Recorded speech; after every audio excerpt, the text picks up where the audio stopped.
وكنا ترابا ذلك رجع بعيد قد علمنا ما تنقص الأرض منهم وعندنا كتاب حفيظ بل كذبوا بالحق لما جاءهم فهم في أمر مريج أفلم ينظروا إلى السماء فوقهم كيف بنيناها وزيناها وما لها من فروج الأرض مددناها وألقينا فيها رواسي وأنبتنا فيها من كل زوج بهيج تبصرة وذكرى لكل عبد منيب ونزلنا من السماء ماء مباركا فأنبتنا به جنات وحب الحصيد والنخل باسقات لها طلع مزيد رزقا للعباد وأحيينا به بلدة ميتا كذلك الخروج كذبت قبلهم قوم نوح وأصحاب الرس وثمود وعاد وفرعون وإخوان لوط وأصحاب الأيكة وقوم تبع كل كذب الرسل فحق وعيد أفعينا بالخلق الأول بل هم في نفس من خلق جديد وقال تعالى في موضع آخر خذوا زينتكم عند كل مسجد وقال النبي صلى الله عليه وسلم إن الله جميل يحب الجمال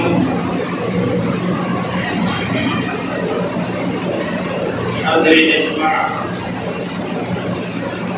بزرگان دین و ملت نوجوانان اسلام تمام قسم کی تعریفات بسم اللہ وحدہ لا شریک لہ کے لیے ہے جو خالق کائنات خالق ارض و سما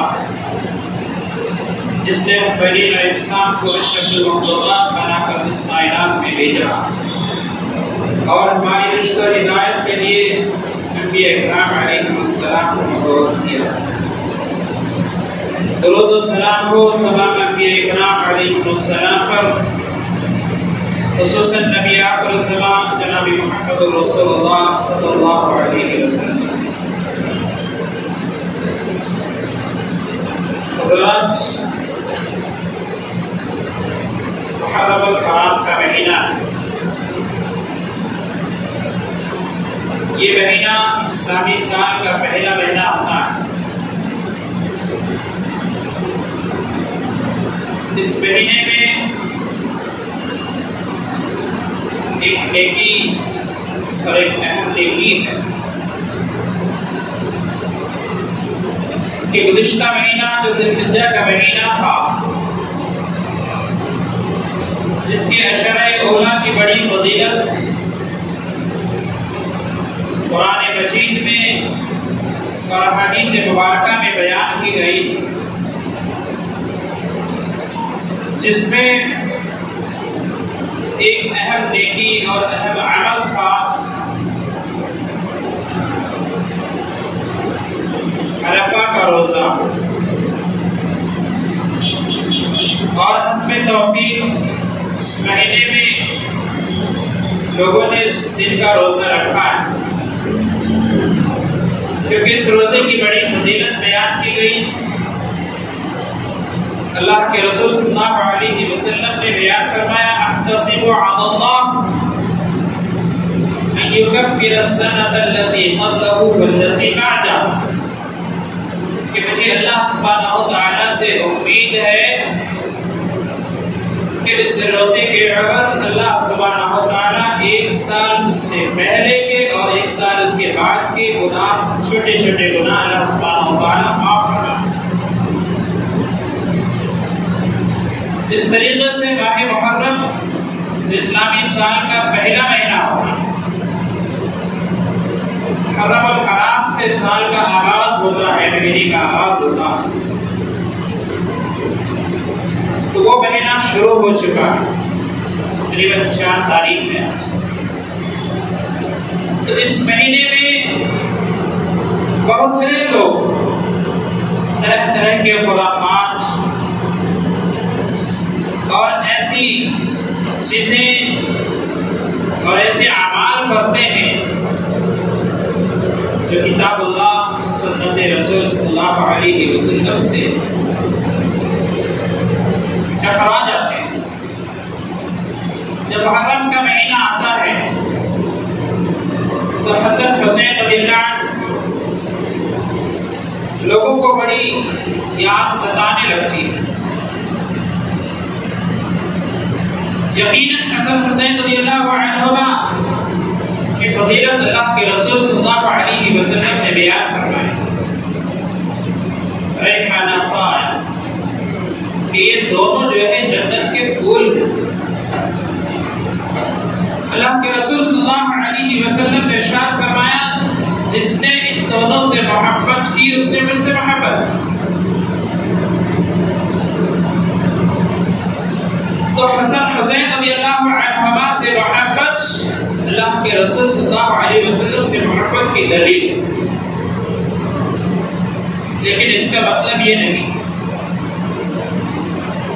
کہ جس ناحا سے، جس ماتم سے اللہ کے رسول صلی اللہ علیہ وسلم نے منع فرمایا ہے اور فرمایا یہ دور جاہلیت کے کام ہے۔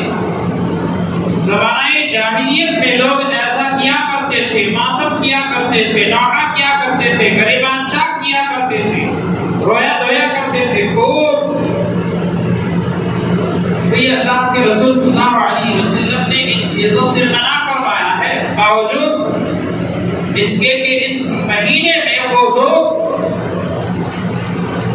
جو حضرت حسن اور حضرت حسین رضی اللہ عنہما سے محبت کا اظہار کرتے ہیں، وہ اس کے ماتم سے اظہار کرتے ہیں، ماتم بنا، تازیہ نکالتے ہیں، ڈھول تاشے وغیرہ بجایا کرتے ہیں، لیکن اسلام میں اس کی کوئی حقیقت نہیں ہے۔ اس مہینے کی فضیلت میں اللہ کے رسول صلی اللہ علیہ وسلم نے بیان فرمایا کہ اس مہینے کا روزہ بہترین روزہ، شہر اللہ المحرم، جو محرم کا مہینہ ہے، اس مہینے کا روزہ رمضان کے روزے کے بعد سب سے بہتر اور اچھا روزہ۔ تو اس مہینے کے روزے رکھنے اللہ کے رسول صلی اللہ علیہ وسلم نے روزہ رکھا ہے۔ اس مہینے کی 10ویں تاریخ کو جو کربلا کا واقعہ پیش آیا تھا، حسین رضی اللہ عنہ کی شہادت ہوئی تھی، تو اس دن شہادت کی وجہ سے روزہ نہیں رکھا جاتا کہ اللہ کے رسول صلی اللہ علیہ وسلم جب مدینہ تشریف لائے تو وہاں کے لوگوں کو دیکھا کہ یہ لوگ روزہ رکھتے ہیں، یہود روزہ رکھتے ہیں اس دن۔ اللہ کے رسول صلی اللہ علیہ وسلم نے پوچھا کہ اس دن کیوں روزہ رکھا جاتا ہے؟ تو انہوں نے بتایا کہ اس دن اس لیے روزہ رکھتے ہیں کہ اس تاریخ کو اللہ سبحانہ وتعالیٰ نے موسیٰ علیہ السلام کو اور اس کی قوم کو فرعون سے نجات دلایا، کہ سمندر میں فرعون کو ڈبو دیا تھا، غرق کر دیا تھا اس کے لشکر کو، اور موسیٰ علیہ السلام اپنی قوم کے ساتھ سمندر پہ راستہ بنا کر اللہ کے حکم سے وہاں سے نکل پڑے تھے اور فرعونیوں سے نجات پا گئے تھے۔ اس شکر میں روزہ رکھا جاتا ہے۔ اللہ کے رسول صلی اللہ علیہ وسلم نے فرمایا کہ تب تو ہم اس کے زیادہ حقدار ہیں کہ ہم بھی روزہ رکھیں۔ اللہ کے رسول صلی اللہ علیہ وسلم نے اس دن کا روزہ رکھا، محرم کی 10ویں تاریخ کا روزہ رکھا، اور کہا کہ آئندہ سال 9ویں تاریخ کا بھی روزہ رکھو، اگر زندہ رہا تو 9ویں تاریخ کا بھی روزہ رکھو گا 10ویں کے ساتھ۔ کیا معلوم ہوا کہ اللہ کے رسول صلی اللہ علیہ وسلم نے ماہ محرم کی 10ویں تاریخ کا روزہ رکھا ہے، اس لیے روزہ رکھنا اس مہینے کی 10ویں تاریخ کو اللہ کے رسول صلی اللہ علیہ وسلم کی سنت ہے۔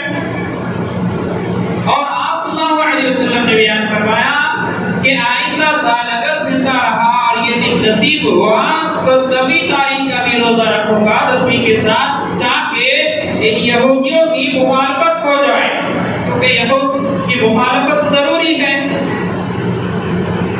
تو یہود کے عمل سے مخالفت ہو جائے، وہ صرف 10 کا رکھتے ہیں تو ہم 10 کے ساتھ 9 کا بھی رکھتے۔ دوسری حدیث میں 11 کا بھی۔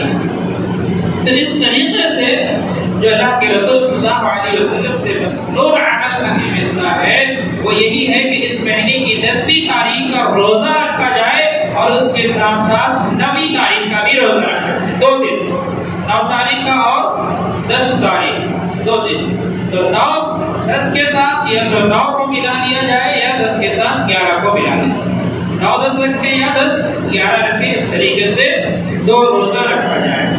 فائدہ کیا ہے؟ اس روزہ سے اللہ سبحانہ و تعالیٰ 1 سال کا گناہ معاف کرنا ہے۔ اس روزہ سے اللہ سبحانہ و تعالیٰ 1 سال کا گناہ، جو چھوٹے چھوٹے گناہ صغیرہ جسے کہتے ہیں، جب انسان سے چلتے پھرتے اٹھتے بیٹھتے بولتے چالتے کسی نہ کسی طریقے سے ہو جاتا ہے، احساس نہیں ہوتا ہے، کر لیتا ہے وہ تو جانتا ہے لیکن ہو جاتا ہے وہ پتا نہیں۔ تو ان تمام گناہوں کو، چھوٹے چھوٹے گناہوں کو اللہ سبحانہ و تعالیٰ معاف کروا دیتا ہے۔ اس لیے اس مہینے کا جو عمل ہے وہ روزہ ہمیں یاد رکھنا ہے، نہ ایک ڈھول تاشے اور باجے اور تعزیہ وغیرہ نکالنا ہے، ایسا کچھ بھی نہیں ہے، نوحہ ماتم وغیرہ نہیں کرنا ہے، کہ اللہ کے رسول صلی اللہ علیہ وسلم نے ان تمام چیزوں سے منع فرمایا۔ آئیے میں چلتا ہوں اپنے موضوع کی طرف۔ اللہ سبحانہ و تعالیٰ نے قرآن مجید میں ارشاد فرمایا خذوا زینتکم عند کل مسجد، کہ تم جب مسجد کے پاس ہو، مسجد کے قریب جاؤ، مسجد میں جاؤ تو زینت اختیار کرو، اپنے آپ کو تھوڑا اچھا اور بہتر اور مہذب بنا کر، خوبصورت بنا کر مسجد میں جاؤ، لباس پہن کر کپڑے کے ساتھ مسجد میں جاؤ۔ اسے زینت آپ کہتے ہیں، خوبصورتی آپ کہتے ہیں، اچھا لباس کا پہننا نیا ضروری نہیں ہے، لیکن اچھا ہو، اگر پرانا ہی ہے اچھا ہو، صاف ستھرا ہو، گندے اور میلے نہ ہو۔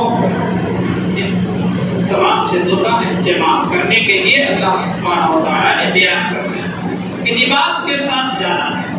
لباس میں سب سے بہترین لباس اللہ کے رسول صلی اللہ علیہ وسلم نے سفید لباس کو پسند فرمایا، اور اسی سفید لباس سے اپنے مردے کو دفنانے کا بھی حکم دیا ہے کہ سفید لباس جو بہترین لباس ہے اسی سے اپنے مردے کو دفنایا۔ اور ایسا بھی کیا جاتا ہے کہ مردے کے لیے جو کپڑے خریدے جاتے ہیں، جو کفن کا کپڑا ہوتا ہے وہ سفید ہوتا ہے۔ تو زینت اختیار کرنے کے لیے کہا، اللہ کے رسول صلی اللہ علیہ وسلم ارشاد فرماتے ہیں ان اللہ جمیل یحب الجمال، کہ اللہ سبحانہ و تعالیٰ خوبصورت ہے، جمیل ہے، جمال کو پسند کرتا ہے، خوبصورتی کو پسند کرتا ہے۔ تو انسان اپنے دل جب اللہ سبحانہ و تعالیٰ کے اس گھر میں مسجد میں آئے تو اسے چاہیے کہ اپنے آپ کو تھوڑا اچھا اور بہتر بنا کر آئے، جسم کے اعتبار سے، کپڑے کے اعتبار سے، شکل و صورت کے اعتبار سے۔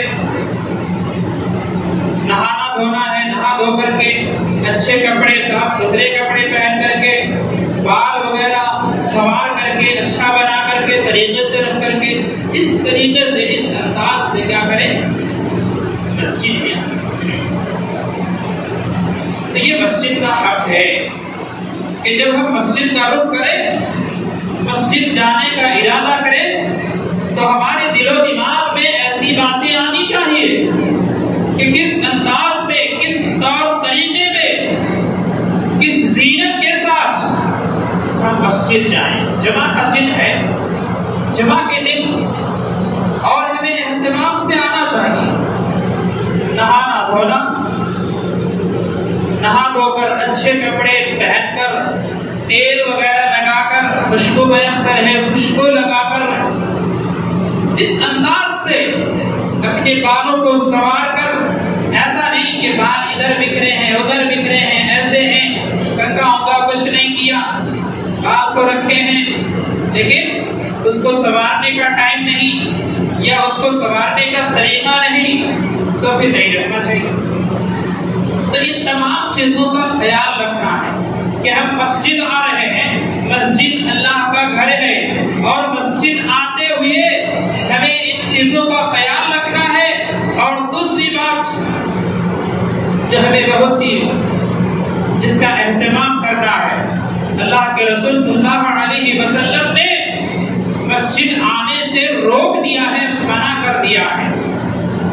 آپ صلی اللہ علیہ وسلم نے بیان فرمایا من اکل توما او بصلا فلیعتزلنا، کہ جس شخص نے لہسن کھایا یا پیاز کھایا ہے وہ ہم سے دور رہے، او فلیعتزل مسجدنا فلیقعد فی بیتہ، رواہ البخاری۔ اللہ کے رسول صلی اللہ علیہ وسلم نے ارشاد فرمایا کہ جو شخص کچا پیاز یا لہسن کھائے اسے چاہیے کہ ہم سے دور رہے، ہماری مسجد سے دور رہے، اپنے گھروں میں بیٹھا ہی رہے۔ فَلْيَقْعُدْ فِي بَيْتِهِ، کہ اپنے گھر میں ہی بیٹھا ہے۔ کیا معلوم ہوا کہ کچا لہسن اور پیاز کھا کر کے اللہ کے رسول صلی اللہ علیہ وسلم نے مسجد آنے سے منع فرمایا۔ کیا ہے کچا لہسن اور کچے پیاز؟ ہم سب کھاتے ہیں، پیاز کے بغیر سبزی نہیں بنتی، مزہ نہیں آتا، لیکن ایسی چیز کو کھانے کے بعد مسجد اللہ کا گھر ہے، عبادت کی جگہ ہے، وہاں پر آنے سے منع کیا گیا ہے اور سختی سے منع کیا گیا ہے۔ فَلْيَقْعُدْ فِي بَيْتِهِ، اگر وہ کھاتا ہے اس چیز سے اعراض نہیں کرتا تو گھر میں ہی بیٹھا رہے، مسجد آنے کی ضرورت نہیں ہے۔ جبکہ اللہ کے رسول صلی اللہ علیہ وسلم نے بیان فرمایا کہ میرا دل چاہتا ہے، جی چاہتا ہے کہ وہ لوگ جو مسجد میں نماز کے لیے جماعت میں شریک نہیں ہوتے، نہیں آتے ہیں، میں جاؤں اور لکڑیاں جمع کر کے ان کے گھروں میں آگ لگا دوں۔ اللہ کے رسول صلی اللہ علیہ وسلم کا یہ بیان فرمانا کہ آگ لگا دو جو گھروں میں بیٹھے ہیں، اور پھر فرماتے ہیں کہ وہ گھر میں ہی بیٹھا رہے۔ معلوم ہوا جس قدر لازمی اور ضروری ہے مسجد میں آنا، جماعت کے ساتھ نماز پڑھنا، اس قدر اسے ضروری ہے کہ ان تمام چیزوں سے وہ بچا رہے۔ کچا لہسن اور پیاز کھا کر کے اسی طرح سے اسی انداز میں نہ آ جائے، اگر اس نے کھایا ہے تو اس کے اندر جو بدبو ہے اس بدبو کو زائل کرے، دور کرے، پھر آئے۔ وجہ یہی ہے کہ ان چیزوں میں بدبو ہوتی ہے، کھانے کے بعد اس کے اندر بدبو پیدا ہو جاتی ہے۔ کیا ہوا؟ بدبو پیدا ہو گئی تو جی آپ اس بدبودار منہ کو لے کر کے نماز میں آئیں گے، اور جب مسجد میں آتے ہیں تو اکیلا نماز نہیں پڑھتے، مسجد میں آنے کے بعد جماعت میں کھڑے ہوتے ہیں، اور جماعت میں کئی لوگ ہوتے ہیں، آپ کے دائیں بھی لوگ ہوں گے، بائیں بھی لوگ ہوں گے، اور ایسی صورت میں آپ کے اس بدبودار منہ کی جو بدبو ہے وہ اسے بھی لگے گی اور اسے بھی لگے گی، تکلیف ہوگی، پریشانی ہوگی۔ یہ انسان ہے، وہ فرشتے بھی ہیں آپ کے ساتھ، انہیں بھی تکلیف اور پریشانی ہوگی، اور اسلام نے کسی کو تکلیف اور پریشانی دینے کی اجازت نہیں دی ہے۔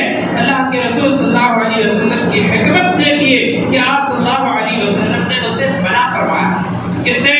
جس نے وہ حلال چیز کھائی ہے جو پیاز اور لہسن ہے۔ علماء کرام، علماء محدثین بیان کرتے ہیں کہ یہ کچا پیاز اور یہ لہسن، اس سے اللہ کے رسول صلی اللہ علیہ وسلم نے منع فرمایا کہ یہ بدبودار چیزیں ہیں، اور اس جیسی اور بھی چیزیں جس سے بدبو پیدا ہو جاتی ہیں اس سے بھی منع فرمایا۔ اور عام طور پر بیڑی، سگریٹ، تمباکو اور کیا کیا وہ آج کل آتے رہتے ہیں، گٹکا، ہزاروں نام ہیں، نام بدل بدل کر وہی زہر پلائے اور کھلائے جاتے ہیں، لیکن ہم نمازی کیا کرتے ہیں؟ صرف پیاز کھانا بنا ہے اور لہسن کھانا بنا ہے، پیاز نہیں کھائیں گے چلے گا، لہسن نہیں کھائیں گے چلے گا، لیکن یہ گھڑیاں نہیں کھائیں گے تو نہیں چلے گا۔ کیسے چلے گا؟ نہیں چلے گا نا۔ یہ گٹکا، تمباکو، بیڑی، سگریٹ، حقہ یہ سب کھائیں گے پیئیں گے تو نہیں چلے گا، اس لیے پینا ضروری ہے۔ اگر آپ کو لگتا ہے کہ آپ کو پینا ضروری ہے تو یقیناً اللہ کے رسول صلی اللہ علیہ وسلم کی مخالفت کر رہے ہیں۔ اور آپ اگر پی بھی لیتے ہیں اور مسجد میں بھی آتے ہیں تو دوسری مخالفت ہے، کیونکہ اللہ کے رسول صلی اللہ علیہ وسلم نے بدبودار چیز کھانے کے بعد اسی منہ سے مسجد آنے سے روکا ہے، کیونکہ بدبو پھیلے گی ایک دوسرے کے منہ سے، دوسرے کو تکلیف ہوگی، پریشانی ہوگی۔ اصول یاد رکھیے کہ اللہ کے رسول صلی اللہ علیہ وسلم نے ایک دوسرے کو پریشانی کی وجہ سے اس چیز سے روک دیا۔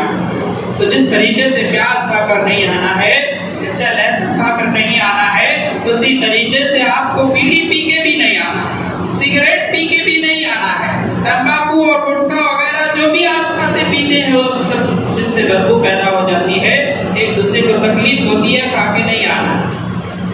پھر کیا کرنا ہے؟ کھاتے تو اگر آپ نہیں مانتے، کھاتے ہی ہیں، تو ایک مخالفت کے بعد دوسری مخالفت کیوں کرتے ہیں؟ اس سے تو توبہ کیجئے، چھوڑنے کی کوشش کیجئے۔ کیوں نہیں چھوڑتے؟ کیونکہ یہ چیزیں ایسی ہیں جس کے اندر سکر پایا جاتا ہے، نشہ اور چیزوں میں شامل ہوتا ہے، اور کل مسکر حرام، ہر وہ نشہ آور چیز جو نشہ دیتی ہے وہ حرام ہے۔ تو ایسی چیزیں جسے آپ چھوڑ نہیں سکتے، اس لیے کہ وہ اس کے عادی بن چکے، اس لیے کہ اس کے اندر نشہ ہے، اس لیے کہ اس کے کھانے اور پینے کے بعد آپ کے اندر آپ کو ایک حرکت پیدا ہوتی ہے، تازگی آتی ہے یا کچھ اور پیدا ہوتا ہے، اس کی وجہ سے آپ اس چیز سے اپنے آپ کو دور نہیں کر سکتے ہیں۔ تو وہ چیز کیا ہے؟ نشہ والی چیز ہے جس کی وجہ سے آپ اسے نہیں چھوڑ سکتے۔ بغیر نشہ والی چیز پھل فروٹ ہے، کھانا پینا ہے۔ کیا کہیں ایسا ہوا کہ آج آپ نے روٹی نہیں کھائی، چاول مل گیا یا دوسری چیز آپ نے کھا لی تو پھر نہیں چلے گا؟ ایک دن آپ نے کھایا ہی نہیں، بھوکے رہ گئے، کیا نہیں چلے گا؟ برداشت کر لیتے ہیں، آرام سے رہ جاتے ہیں، رمضان کا روزہ رکھتے ہیں، ایک مہینہ تک دن میں کچھ بھی نہیں کھاتے، لیکن کیا ہو جاتا ہے؟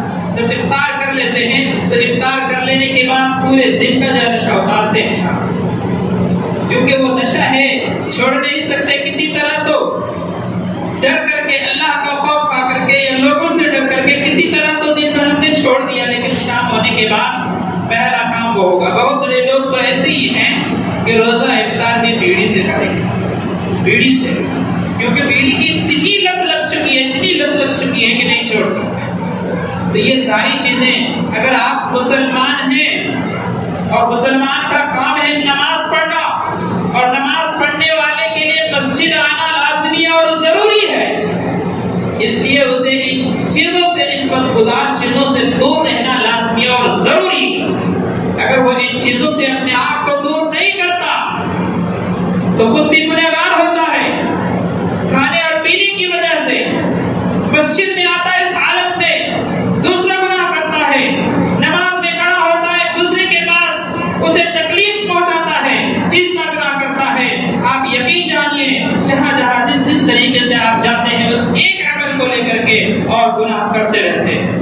اس سے بہتر ہے کہ آپ اس چیز کو چھوڑ دیجئے۔ اب اگر نہیں چھوڑے ہیں، کھا لیے ہیں، پی لیے ہیں، پیاز لہسن کچھ بھی ہے، تو پہلے آپ کیا کیجئے؟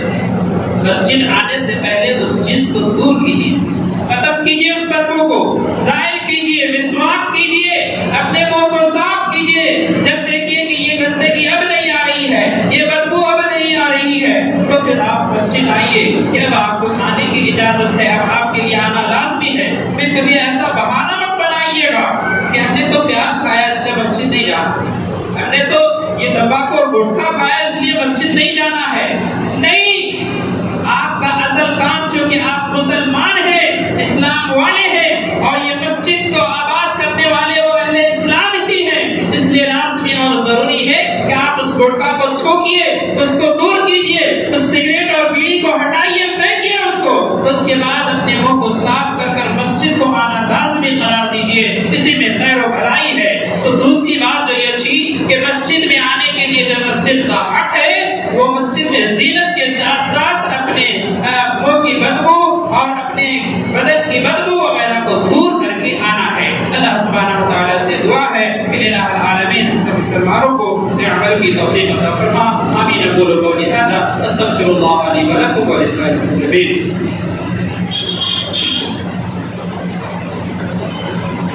الحمد للہ وکفى وسلام علی عباده الذین اصطفى اما بعد. حاضرین جماعت، کئی باتیں آپ کو بتائی گئی محرم کے تعلق سے اور اسی طریقے سے مسجد کے آداب کے سلسلے میں. پچھلے خطبے میں مسجد کے جو حقوق ہیں پہلا حق بتایا گیا تھا. کیا حق تھا؟ وہ اقام الصلاۃ تھا کہ مسجد کی آباد کاری کرنے والے کیا کرتے ہیں؟ مسجد کو آباد کرتے ہیں. کس طریقے سے؟ نماز کو قائم کر کر، نماز ادا کر کر. اگر وہ نماز ادا نہیں کرتے تو مسجد کو آباد نہیں کرتے. صرف مسجد کو سجا دینے سے اور مسجد کو نقش نگار سے سجا مزین کر دینے سے مسجد آباد نہیں ہوتے. مسجد کئی مساجد اس وقت کے اندر جو آج ویران ہو چکے ہیں وہ اس وجہ سے ہو چکے ہیں کہ اس میں نماز ہی نہیں تھے، نماز پڑھنے والے نہیں تھے. بس بعد میں جا کر کے مسلمان پچھتاتے ہیں، ہاتھ پر ہاتھ دھرتے ہیں اور کہتے ہیں کہ ہماری مسجد چلی گئی، یہ ہماری مسجد منہدم کر دی گئی، مٹا دی گئی، ہٹا دی گئی. کیوں؟ وجہ سبب کیا ہے؟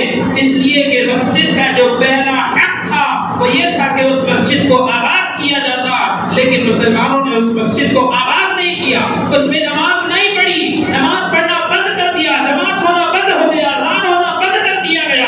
اس وجہ سے جا کر کے وہ بند پڑی رہی اور پھر آگے جا کر کے اس میں کیا کر دیا؟ دوسرا کچھ کر دیا.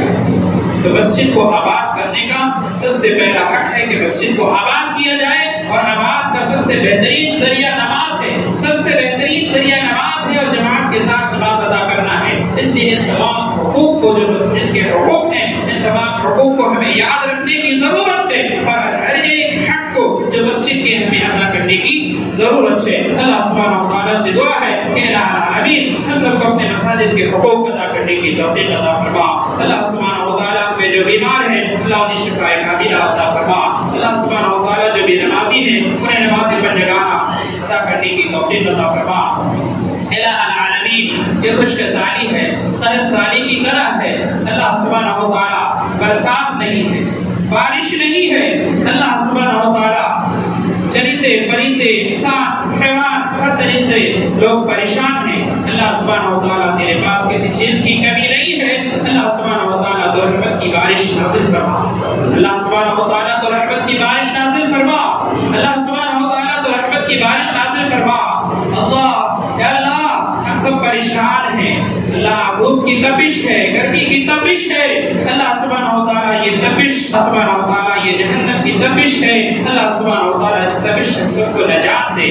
اللہ سبحانہ و تعالیٰ تو رحمت کی بارش نازل فرما. اللہ سبحانہ و تعالیٰ تیرے پاس کسی چیز کی کمی نہیں ہے. اللہ سبحانہ و تعالیٰ اتنے سارے لوگ تجھ سے دعا کرتے ہیں. اللہ سبحانہ و تعالیٰ سب کی دعا قبول فرما.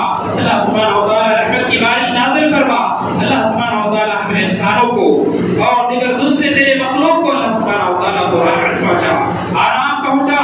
اللہ سبحانہ و تعالیٰ تو رحمت کی بارش ہے ہم سب کو، رحمت کی بارش ہے ہم سب کو اللہ سبحانہ و تعالیٰ تو سیراب کر دے. یا اللہ یا اللہ ہم سب کی دعاؤں کو قبول فرما. اللہم اغثنا اللہم اغثنا اللہم اغثنا.